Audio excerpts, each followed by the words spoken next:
আমি আজকে অন্য স্বাদের করলা বানাবো। তার জন্য দুটো করলা ভেজে রেখেছি। বড়ি দেবো, বড়িগুলো ভাজবো অবশ্য।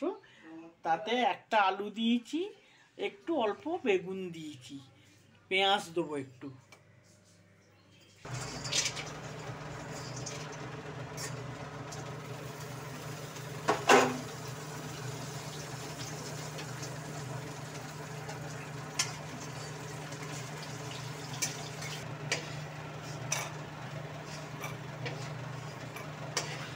গুলো দিয়ে দিই।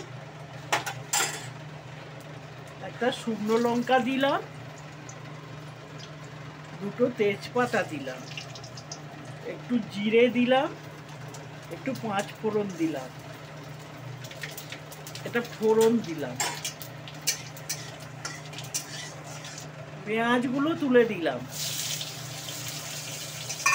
একটু এবার আলু আর বেগুনটা দিয়ে দিচ্ছি।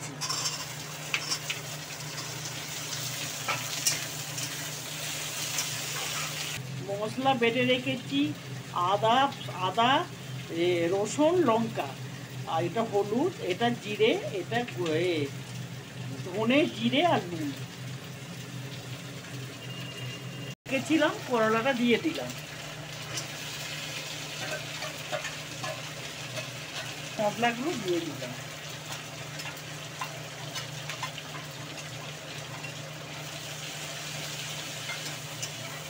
বড়িগুলো দিয়ে দিচ্ছি, একটু নাড়াচাড়া করে নিয়ে এবার একটু জল দিয়ে দেবো।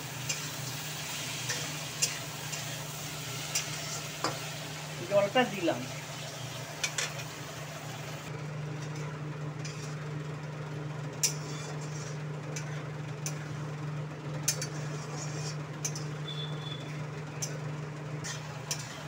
দেখো আমার রান্না হয়ে গেছে, এবার আমি নামাবো।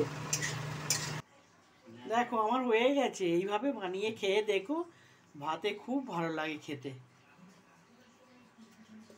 কেমন লাগলো জানিও কিন্তু, ভালো লাগলো কিনা।